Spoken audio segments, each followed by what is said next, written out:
اچھا، اب ایک اور بھی مسئلہ ہوتا ہے، یہ چیز بھی ایک علمی دنیا کے اندر کافی اس کے اوپر ایک بحث پائی جاتی ہے کہ صلوات زیادہ افضل ہے یا دشمنان اہل بیت پر لعن زیادہ افضل ہے؟ صلوات زیادہ افضل ہے یا لعن زیادہ افضل ہے؟ یہ ایک مسئلہ پایا جاتا ہے۔ دیکھیے، سب سے پہلے تو جب بھی ہم دشمنان اہل بیت پر لعن کرتے ہیں تو بہت سارے افراد کو ایک وہم ہونے لگتا ہے کہ یہ بات تو ایک وحدت مسلمین کے خلاف ہے۔ دیکھیے، دونوں چیزیں بہت باریک فرق کے ساتھ ہیں، یعنی ایسا نہ ہو کہ بہت سارے لوگ وحدت کو یہ سمجھتے ہیں کہ وحدت یعنی اتحاد بین المسلمین کے معنی یہ ہیں کہ ہم عقائد میں بھی وحدت اختیار کر لیں۔ جی نہیں، آپ کو عقائد میں وحدت اختیار نہیں کرنی ہے۔ آپ کو جو تشخص اور ایک طریقہ کار ہے، آپ کے جو عقائد ہیں اس کو آپ کو محفوظ رکھنا ہے، لیکن کوئی آپ کو تعصب انگیز بات بھی نہیں کرنی ہے، کسی دوسرے مسلمان کا دل بھی نہیں دکھانا ہے۔ علمی ایک مباحثہ اور ایک جو ہے وہ الگ چیز ہوتی ہے، لیکن تعصبات کو فروغ دینا، گالم گلوچ کرنا، ایک دوسرے کو کافر کہنا یا ان کے مقدسات کی توہین کرنا، یہ فقہا نے حرام قرار دیا۔ تو یہ دونوں چیزوں کو اتحاد کے معنی انضمام نہیں ہے، یعنی ہم بالکل تحلیل ہو جائیں، بالکل عقائد بھی ان جیسے اختیار کر لیں، نہیں، ایسا نہیں ہے۔ اپنے عقائد ویسے ہی رکھنے چاہیے جو آپ کے ہیں، اور جس طرح سے اس کو بات کو کہا جاتا ہے نا، جو پرانی کتابیں ہوتی تھیں تو جو متن ہوتا ہے جو درمیان میں لکھا ہوتا ہے، یہ متن ہوتا ہے، اس کے جہاں کوئی اختلاف ہوتا ہے سائیڈ میں حاشیے میں اس کو لکھا جاتا ہے۔ تو جتنے ہمارے مشترکات ہیں عام مسلمانوں کے ساتھ، اسے آپ متن میں رکھیں، یعنی اپنے کتاب حیات میں اسے متن میں رکھیں، درمیان میں اختلافات کو حاشیے میں ایک کونے کے اوپر ڈال دیں۔ اسی طریقے سے انسان معاشرے کے اندر رہ سکتا ہے، ورنہ ہر وقت دشمنیاں جو آپس کے اندر ہو رہی ہیں، تو عام طور پر ہم دیکھتے ہیں یہ جو سوشل میڈیا وغیرہ کے اوپر جناب لوگ بڑے اپنے آپ کو آ کے کہتے ہیں کہ دیکھیے ہم مذہب کا دفاع کر رہے ہیں، اور گالم گلوچ ان کے ساتھ کر رہے ہیں، دیگر مسلمانوں کے ساتھ مقدسات کی توہین کر رہے ہیں۔ سوشل میڈیا پہ انسان آ کر ویسے ہی بدتمیز اور آزاد ہو جاتا ہے، سوچتے ہیں کہ ہمیں کوئی پکڑنے والا نہیں، کسی کے سامنے منہ در منہ تو انسان وہ نہیں کر سکتا، لیکن لکھنے میں کیا ہے پتہ بھی نہیں کہ ہم کون ہیں، کہاں ہیں۔ تو بہرحال وہ بدتمیزیاں جو ہے اس لحاظ سے تو تعصبات کا فروغ ہوتا ہے بہت زیادہ، یعنی آپ اس سے اندازہ لگائیں کہ بلکہ آیت اللہ بہجت بھی کہتے تھے کہ ایک کلمہ بھی اگر آپ نے زبان سے ایسا نکالا ہے جو کہیں نقل در نقل ہوتے ہوئے بھی کسی مسلمان کو نقصان پہنچا گیا، کسی مومن کو نقصان پہنچا گیا، تو جو اس نے وہ کلمہ شروع میں کہا زبان سے نکالا تھا یہ بھی اس میں حصے دار بنے گا۔ تو علمی ایک محاکمہ ایک الگ چیز ہے، بالکل علمی ماحول ہو، کتابوں کے حوالے سے بات کی جائے، حقائق لوگوں کے سامنے پیش کیے جائیں جو اس کا فورم ہے، لیکن یہ جس طرح سوشل میڈیا پہ آج کل ہو رہا ہے یہ اتحاد کے خلاف بھی ہے، مقدسات کی توہین بھی اس کے اندر بعض جگہوں کے اوپر نظر بلکہ اکثر جگہوں پہ نظر آ رہی ہے، اور نوجوان تو بالکل ہی شتر بے مہر کی طرح سے آزاد ہو رہے ہیں۔ یعنی اچھا اب سے کیا ہے، دیکھیں نقصان کیا پہنچ رہا ہے، اس کا نقصان ظاہر ہے کہ مثلا ہم مکتب اہل بیت میں رہنے والے ہیں، ذرا دیگر اپنے مسلمان بھائیوں کی نسبت اقلیت میں بھی ہیں، تو وہ جب وہ اس قسم کے افراد وہ جو اس میں یہ اس طرح کے جو کومنٹس منافرانہ پڑھتے ہیں تو تعصبات فروغ پاتے ہیں، لوگوں کو نقصان پہنچتا ہے۔ ایک مومن نے مجھے کچھ ہی دن پہلے بتایا کہ ایک مہینے سے وہ 15 مکان کرائے کے اوپر دیکھ چکے ہیں، لیکن جیسے ان کو پتہ چلتا ہے کہ یہ مثلا شیعہ ہے وہ مکان دینے سے انکار کر دیتے ہیں۔ تو کیا ہوا، نتیجہ کیا ان منافرانہ باتوں کا نکل رہا ہے، لوگوں کے لیے سروائیو کرنا مشکل ہو رہا ہے، مکان کرائے پہ نہیں مل رہے، لوگ پریشان ہوئے جا رہے ہیں۔ تو یہ منافرانہ اس انداز کی گفتگو علمی محاکمے کے میدان بھی الگ ہوتے ہیں، اور یہ گالم گلوچ والی سلسلے یہ نہیں تو، لیکن یہ کہ عقائد کو بھی اپنے پریزرو رکھنا ہے، یعنی ایسا نہیں ہے کہ ہم کہیں کہ نہیں، جیسے بہت سے لوگوں کو ہوا کہ نہیں لعن تو کرنی ہی نہیں چاہیے اور یہ تو اسلام کا طریقہ کار نہیں ہے، جبکہ ایسا نہیں۔ آیت اللہ علی حسینی میلانی ماشاءاللہ سے حیات محققین میں سے اور علماء میں سے ہیں اور مجتہدین میں سے ہیں، اور مجھے بھی ایک دفعہ سفر حج پر جب روضہ رسول میں یہ زیارت کر کے نکل رہے تھے تو میں بھی اسی وقت نکل رہا تھا، میں نے دیکھا ارے سامنے آیت اللہ علی حسینی میلانی بھی آئے ہوئے تھے، تو ان سے مصافحے کا بھی شرف حاصل کیا۔ تو بہرحال آیت اللہ علی حسین میلانی سے پوچھا کہ یہ جو کہا جاتا ہے کہ دشمنان اہل بیت کے اوپر لعن کرنا، تو کیا کبھی رسول اللہ نے بھی دشمنان اہل بیت پہ لعن کی ہے، یعنی ان پہ لعنت بھیجی؟ انہوں نے کہا جی ہاں، پیغمبر اسلام اکرم کی جو وہ روایت ہے کہ لعن اللہ من تخلف عن جیش اسامہ، جو بھی اسامہ کے لشکر کے ساتھ نہیں جائے گا اس کے اوپر اللہ کی لعنت ہوگی۔ تو جو افراد اسامہ کے ساتھ نہیں گئے تھے، یعنی پیغمبر اکرم نے اپنی زندگی کے آخری جو ایام چل رہے تھے، پیغمبر چاہتے تھے کہ اس وقت جو بھی، کیونکہ انہیں اعلان ولایت بھی کرنا تھا، اور اس کے بعد مولا علی کے پاس مثلاً اگر حالات سازگار ہوتے تو خلافت ظاہری بھی ان کے پاس، ان کے ہاتھ میں ہوتی، لیکن تو پیغمبر چاہتے تھے کہ جو بھی شورش کرنے والے افراد ممکنہ ہیں ان سب کو بہت دور جو ہے وہ بھیج دیا جائے، جبکہ وہ جنگ ہوئی بھی نہیں تھی. بس اسامہ کہا کہ اچھا، اسامہ بھی ایک نوجوان ایک لڑکا تھا جو کوئی اسے خاطر خواہ، اس کا کوئی جنگی تجربہ بھی نہیں تھا، اس کے ساتھ کہا کہ جو بھی اس کے ساتھ نہیں جائے گا اس پر اللہ کی لعنت ہوگی. تو وہ تمام افراد کے جو کہ اسامہ کے لشکر میں ساتھ نہیں گئے تھے اور پیغمبر کی انہوں نے خلاف ورزی کی تھی حکم کی، ان کے اوپر اللہ کی لعنت. تو پیغمبر کے اپنے الفاظ ہیں، لعن اللہ من تخلف عن جیش اسامہ. تو ان سے پوچھا گئی یہ بات. اور یہ بھی آیت اللہ میلانی سے پوچھا گیا کہ بہت سی روایات ایسی ہیں جس میں کہ چھٹے امام جعفر صادق علیہ الصلوۃ والسلام نمازوں کے بعد دشمنان اہل بیت پر لعنت کرتے تھے. کیا یہ بات صحیح ہے؟ انہوں نے کہا جی ہاں، یہ تمام روایات میرے نزدیک صحیح ہیں اور میں ان کی تائید کرتا ہوں. یعنی خود ایسا نہیں، ہم کس بات میں بیان کر رہے ہیں کہ لعن جو ہے وہ بھی دین کا ایک جز اور حصہ ہے، لیکن اعلان اسے نہ کی اس انداز سے نہ کیا جائے کہ معاشرے کے اندر ایک فرقہ واریت اور بگاڑ جس کا نتیجہ آپ کو بھی بھگتنا پڑتا ہے، دوسرے مسلمانوں کو بھی بھگتنا پڑتا ہے. تو ان چیزوں کو بہت باریک ایک فرق کے ساتھ رکھنا چاہیے جس کا خیال نہیں رکھا جا رہا ہے. اچھا، آیت اللہ کوہستانی اتنی عظیم شخصیت تھی. کوہستان میں جو ان کا مدرسہ تھا، اتنے زبردست طریقے سے وہاں پر یہ اپنے طالب علموں کی تربیت کرتے تھے کہ ان کے متعلق کہا جاتا ہے کہ آیت اللہ کوہستانی نے، علماء فرماتے ہیں کہ کوہستان کو بھی نجف اشرف بنا دیا تھا. اور ان کی قبر مبارک شاہ عبدالعظیم جو ہیں، شاہ عبدالعظیم حسنی، ان کے روضے کے اندر ہی عبدالکریم آیت اللہ کوہستانی کی قبر ہے. آیت اللہ کوہستانی کا نظریہ بھی یہی تھا. وہ کہتے تھے کہ ہمارے پاس روایات ہیں کہ لعن جو ہے وہ ثواب میں درود سے بھی زیادہ افضل ہے. یعنی ان کا یہ نظریہ تھا. بھی آگے اور مراجع کے نظریات بھی آپ کو بتاؤں گا کہ موجودہ مراجع اس میں کیا کہتے ہیں. تو وہ یہ فرماتے تھے کہ لیکن لعن جو ہے وہ ان کا نظریہ یہ تھا کہ لعن صلوات سے افضل ہے.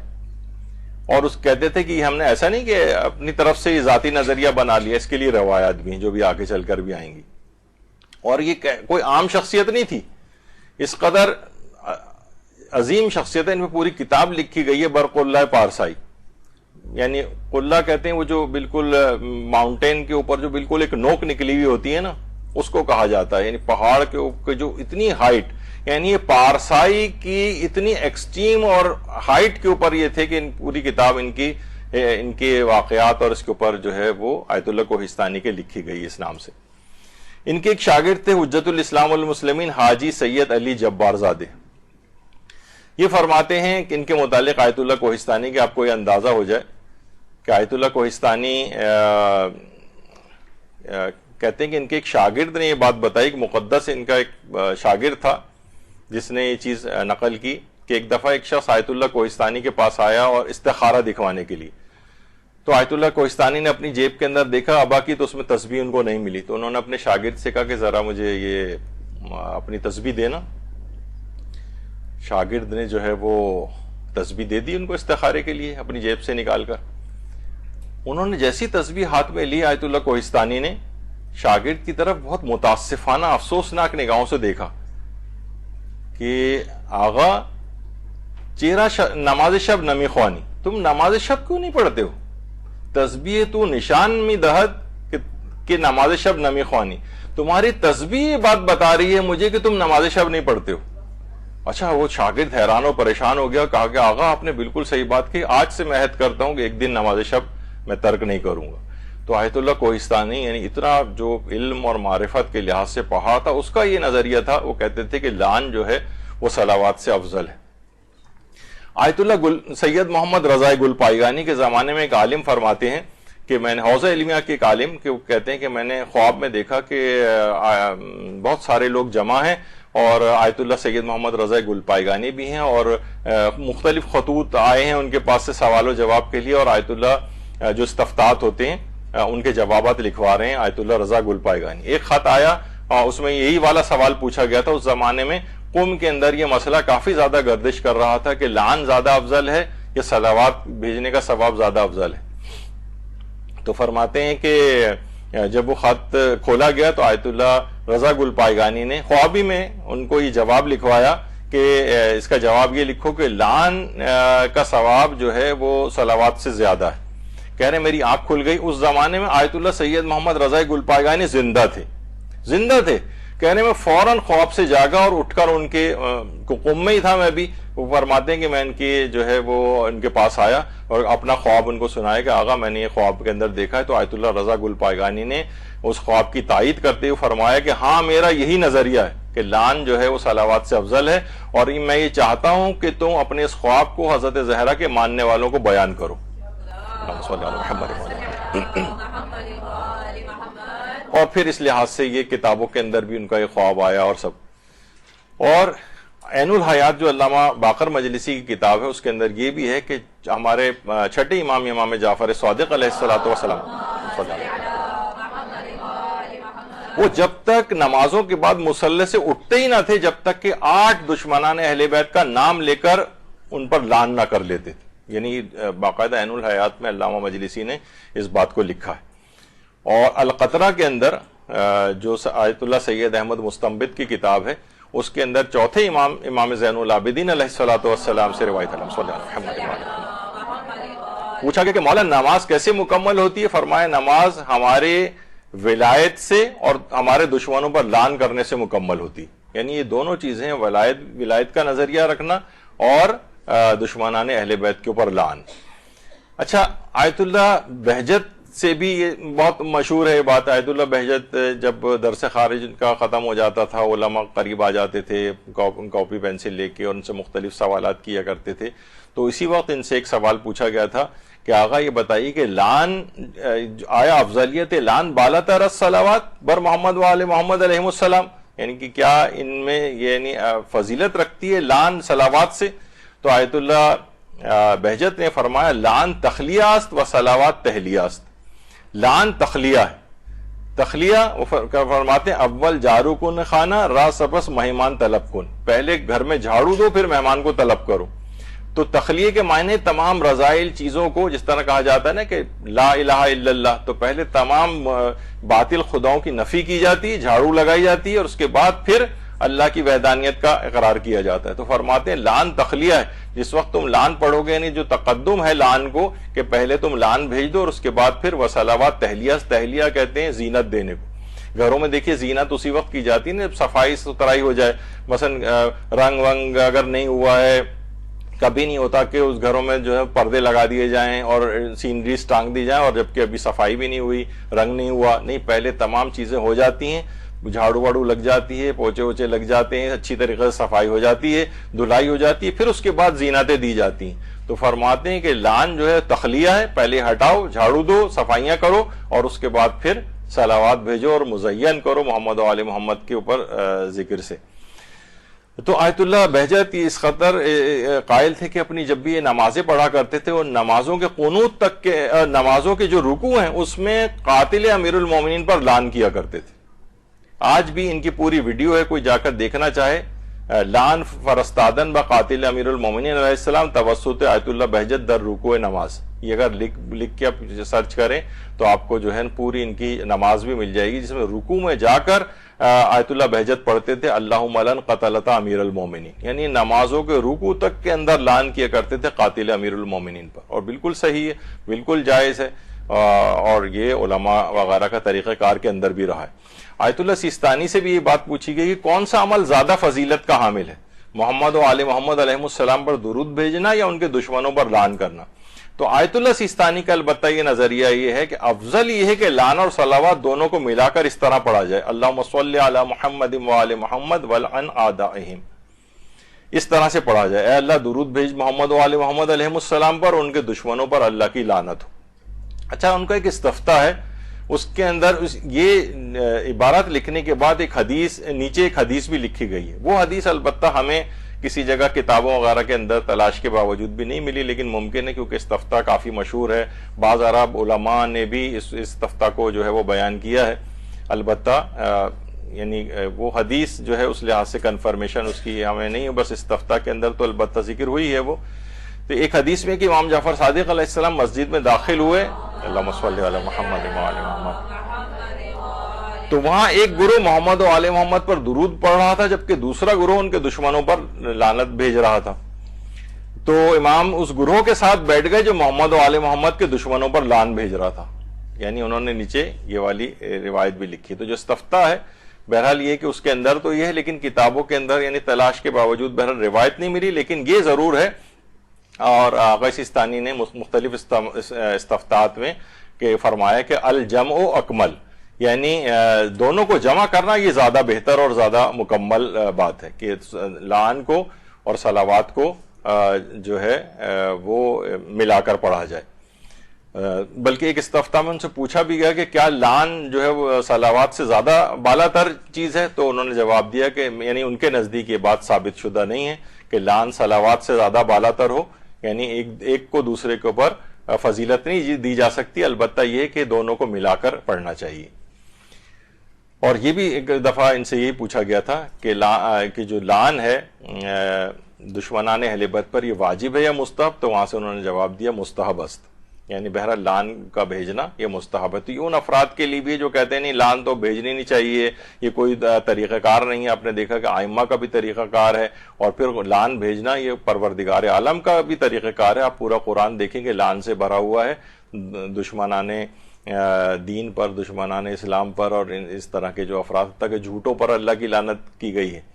تو بہرحال لعن ایسی چیز نہیں کہ جسے بالکل آپ وحدت کے نام پر آپ اسے صرف نظر سے کام لیں۔ ہاں تعصبات کی طرف نہ جائے معاملہ، اپنے عقائد کو محفوظ رکھتے ہوئے، اور آپ اختلافات کو حاشیے میں رکھیں، متن میں مشترکات کو رکھیں۔ اور یہی سوال آیت اللہ صافی گل پائگانی سے بھی پوچھا گیا ہے کہ تبرہ بر تولا رجحان دارت، آیا تبرہ بر تولا رجحان دارت، یعنی کوئی رجحان ہے اس میں؟ تو بہرحال مختصراً اس میں جو ہے انہوں نے کہا کہ یہ بات کہنا بہت مشکل ہے کہ کسی ایک کو دوسرے پر ترجیح دی جائے، اور وہی تخلیہ اور تہلیہ کی بات انہوں نے کی ہے۔ تو ترجیح دینے کے والا چلیں اگر نہیں بھی معاملہ ہو تو کم سے کم یہ ضرور ہے کہ تقدم کر لیا جائے، یعنی پہلے وہی کہ صفائی کر لی جائے، جھاڑو دے دی جائے، اور پھر اس کے بعد پھر مہمان کو طلب کر لیا جائے۔ تو بہرحال لیکن ایک کی فضیلت دوسرے کے اوپر، یہ بھی آیت اللہ صافی گل پائگانی کا بھی وہی نظریہ جو آیت اللہ سیستانی کا ہے۔ اور آیت اللہ سید محمد صادق روحانی سے بھی یہی بات پوچھی گئی تو انہوں نے جواب دیا کہ روایات مختلف است، ہر دو خوب است و جمع بینا این دو بہتر است، یعنی یہ دونوں روایات مختلف ہیں، دونوں کا پڑھنا، لعن کا بھی پڑھنا اور صلوات کا بھی پڑھنا یہ بہتر ہے کہ ان دونوں کو جمع کر لیا جائے، یعنی ایک ہی ساتھ دونوں کو، جیسے کہ آیت اللہ سیستانی نے بھی لکھا ہے اس کو۔ اچھا، آیت اللہ جو شیخ سند آج بھی نجف کے اندر مجتہدین میں سے ایک ہیں، ان کا درس خارج بھی ہوتا ہے، انہوں نے بھی لعن کو صلوات، ان کا بھی رجحان یہی کہ لعن جو ہے وہ صلوات سے جو ہے وہ افضل ہے اور اس کا زیادہ جو ہے وہ ثواب ہے۔ اور ایک روایت بھی پیش کی جاتی ہے اس سلسلے میں حضرت امیر المومنین علی ابن ابی طالب علیہ السلام سے، یعنی وہ علماء کہ جو کہ لعن کا ثواب زیادہ سمجھتے ہیں صلوات سے، ان کے بھی پیش نظر روایات ہیں۔ وہ روایات کیا ہیں؟ اچھا، ابھی کیونکہ روایات کی جو اسناد کی جو بحث ہے، جو علماء ذرا منہج کے لحاظ سے ذرا سخت ہوتے ہیں سند کے اعتبار سے، وہ پھر اس میں جو ہے وہ فضیلت نہیں دیتے ہیں، پھر کہتے ہیں دونوں کو ساتھ ملا کے پڑھ لیا جائے۔ لیکن جن کے نزدیک اتنا سخت معیار نہیں ہے روایت کا اسناد کے اعتبار سے، وہ پھر ان روایت کو پیش بھی کرتے ہیں۔ تو مجمع النورین میں علامہ مرندی نے اس روایت کو لکھا ہے کہ ان امیر المومنین علیہ السلام کانا یطوف بالکعبۃ، کہ حضرت امیر علیہ السلام خانہ کعبہ کا طواف کر رہے تھے، فرا رجلا متعلقا باستار الکعبہ، امیر المومنین نے دیکھا کہ ایک شخص خانہ کعبہ کے پردے سے کو پکڑ کے لٹکا ہوا ہے، یعنی دعا کر رہا ہے خانہ کعبہ کو، پردے کو پکڑ کے، وہو یصلی علی محمد و آلہ، اور وہ محمد و آل محمد پر درود بھیج رہا ہے، یعنی خانہ کعبہ کا پردہ پکڑ کر اور مستقل درود بھیج رہا ہے۔ وَيُسَلِّمْ عَلَيْهِ، امیر المومنین اس کے پاس سے گزرے تو اس کو سلام کیا۔ وَمَرَّ بِهِ ثَانِيًا، جب وہ دوسرا وہ چکر مکمل کرتے وہ مولا جب دوسرا چکر خانہ کعبہ کا طواف کرتے ہوئے اس کے پاس پہنچے، وَلَمْ يُسَلِّمْ عَلَيْهِ، اس وقت امام نے اس کو سلام نہیں کیا. فَقَالَ يَا أَمِيرَ الْمُؤْمِنِينَ، اس شخص نے کہا اے امیر المومنین، لِمَا لَمْ تُسَلِّمْ عَلَيَّ هَذِهِ الْمَرَّةِ، کہ آپ نے پہلے تو مجھے آپ نے سلام کیا تھا پہلے چکر میں، جب دوسرے چکر میں گزرے تو آپ نے مجھے سلام نہیں کیا. فقال، اب امیر المومنین نے فرمایا، خفت ان اشغلک عن اللعن، تو اس وقت محمد و آل محمد کے دشمنوں پر لعن کرنے میں مصروف تھا. خفتو، میں جو ہے مجھے ڈر محسوس ہوا کہ کہیں ایسا نہ ہو کہ تو لعن کو پڑھنا بند کر دے سلام کا جواب دینے کی وجہ سے. اور فرمایا کہ وَهُوَ أَفْضَلُ مِنَ السَّلَامِ وَرَدِّ السَّلَامِ وَمِنَ الصَّلَاةِ عَلَى مُحَمَّدٍ وَآلِ محمد، فرمایا کہ محمد و آل محمد کے دشمنوں پر لعن کرنا کیونکہ افضل ہے سلام سے، جواب سلام سے، اور صلوات بھیجنا محمد و آل محمد اس سے بھی زیادہ افضل ہے. تو یہ روایت، درود بھیجیے محمد و آل محمد صلی اللہ علیہ وسلم. تو لعن اس لحاظ سے صلوات سے افضل، یہ ایک روایت ہے. البتہ وہ علماء جو کہ اسناد کی ذرا سختی کے قائل ہیں تو وہ اس کو اس انداز سے نہیں لیتے ہیں، کہتے ہیں بہرحال اس افضلیت نہ کریں، بلکہ یعنی یہ والا نظریہ نہ رکھیں، بلکہ دونوں کو ملا دیں آپ آپس میں. الجمع و اکمل، بہتر یہ ہے کہ دونوں کو آپس میں جمع کریں. تو ایک تو یہ روایت ہے کہ امیر المومنین نے خود اس کے اندر فرمایا کہ دوسری دفعہ جب میں گزرا تو لعن میں مصروف تھا، مجھے ڈر تھا کہ کہیں تو جواب دینے کی وجہ سے کہیں لعن سے نہ روک نہ دے کہیں اس کو، اور کیونکہ یہ ان تمام چیزوں سے زیادہ افضل ہے. اچھا، یہ مجموع نورین جو ہے علامہ مرندی کی، اس کی کتاب کی جو اصل عبارت ہے وہ بھی آپ کے سامنے ہے. اچھا، اس کے بعد ایک اور روایت بھی علماء پیش کرتے ہیں جن کے یہ نظریہ ہے کہ جاء رجل خیاط بقمیصین الی امام صادق، ایک خیاط، ایک درزی تھا جو کہ امام صادق کے پاس دو قمیضیں لے کر آیا اور آ کر کہنے لگا کہ مولا میں نے 2 قمیضیں سی ہیں، اور جب ایک قمیض میں سی رہا تھا تو ایک قمیض سیتے وقت میں مسلسل محمد و آل محمد پر درود بھیج رہا تھا، اور دوسری قمیض جب میں سی رہا تھا تو میں دشمنان اہل بیت پر لعن کر رہا تھا. فَأَيُّ الْقَمِيصَيْنِ تَخْتَارُ، مولا اب ان میں سے کون سی قمیض لینا زیادہ پسند کریں گے؟ تو امام صادق علیہ السلام نے جو ہے اس قمیض کو اختیار کیا کہ جس کو درزی نے محمد و آل محمد کے دشمنوں پر لعن پڑھتے ہوئے جسے سیا تھا. پھر فقال، اور فرمایا، انی احب ھذا القمیص، اکثر مجھے یہ والی قمیض زیادہ پسند جو کہ تو نے دشمنان اہل بیت پر لعن کرتے ہوئے پڑھی. امارت الولایہ، وفور الاثر اور تعلیقات شفاء الصدور وغیرہ کے اندر یہ والی روایت موجود ہے. تو وہ علماء کے جو کہ اس کے قائل ہیں کہ صلوات سے زیادہ لعن کا ثواب ہے، وہ یہ ان روایات کو لے کر آتے ہیں. تو بہرحال وہی نظریہ جو آغا سیستانی نے بھی فرمایا کہ بہتر ہے کہ دونوں کو ملا دیا جائے.